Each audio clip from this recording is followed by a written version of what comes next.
আমরা উজবেকিস্তানের হোটেলে রেস্টুরেন্টে বসে খাওয়া দাওয়া করতেছি ভাই। আমরা এই যে এখানে গরুর কালাভুনা, আমার ভাইয়ের জন্য চিকেন কাবাব, এটা দেখেন এত কত বড় রুটি। এই রুটিটা আমরা খাবো, সাথে আমাদের এনার্জি ড্রিঙ্কস আছে, আর কিছু নাই এখন। খাওয়া দিতেছি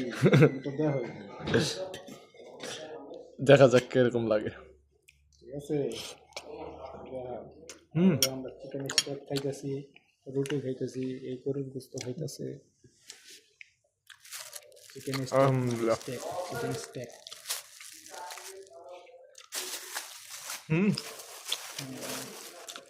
অনেক ভালো,